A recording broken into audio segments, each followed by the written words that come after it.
Hi,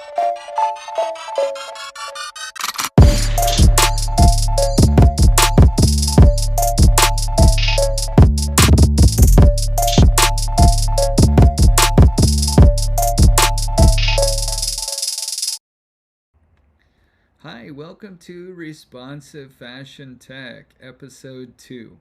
Thank you so much for joining us on our journey to discover the functionality of fashion and the future of fashion. I think you'll see that fashion is changing. The world around us obviously is changing.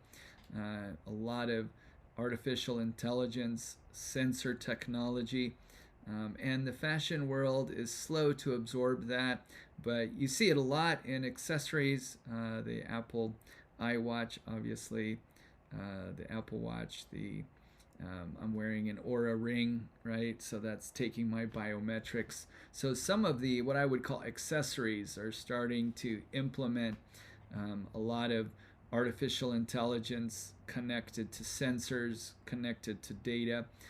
So why is clothing taking so long? Well, some of those problems we're going to talk about today have to do with what's behind the technology. Obviously, you need a battery, right? So clothing doesn't have batteries. You need power in order to communicate or connect, right? You may need sensors, and sensors sometimes durability is an issue. You may have to wash your clothing. Is that sensor going to be washable?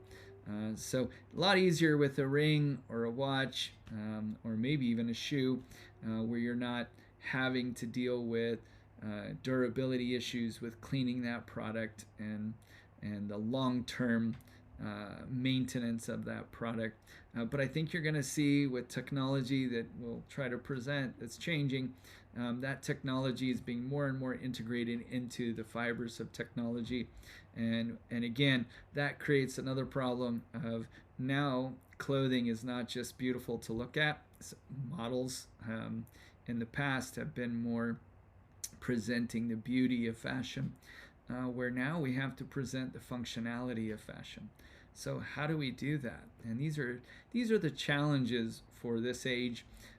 How are we going to integrate technology into and the functionality of clothing into how we present clothing, how we purchase that clothing, and again, the longevity of that clothing. As we spoke about before, the fashion industry is the fourth largest polluting industry. And that's mainly because we take a garment, we use it, and then we throw it away. And landfills, very inefficient. A lot of times the materials we're using, up to 60% of materials are from oil-based products. So that's a lot of carbon inefficiency. If you grow cotton or you're growing something organic, then obviously, I know it sounds crazy, but you've got to start with a survey of all the machinery that's needed to grow that product. So if you're growing cotton, again, you've got to start with all of the product that goes in and look at that net carbon footprint. So more and more materials like algae-based product. I even in our show we display a shirt that is made from algae, and as you know, algae takes in carbon and puts out oxygen. The durability of the shirt, it's a little bit more care when you have an algae-based product. So some of the challenges of the future is how to make these materials that are more have a smaller carbon footprint. They're better for the environment, but they're also durable. And they're fashionable. So with our shows around the world, Responsive Fashion Tech is looking to kind of display that. How do we take materials and turn them into, like the dress behind me that I designed, into solar collecting materials? Then how do we store those, that energy or that functionality? How does the dress or the jacket or your belt or your shoes become something that stores energy, right? So how do we integrate that technology into today and make that something that is not only aesthetically pleasing but also highly functional and works within your life to connect you more. So connection is really key. Our models do amazing showing the product, but it's difficult, right?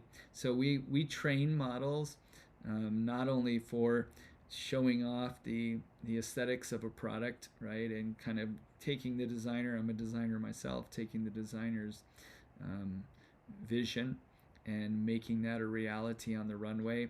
How do you take that from a product and show how it changes lives, right? So this is much more difficult, and again, the models have to be trained responsive. We call them responsive models.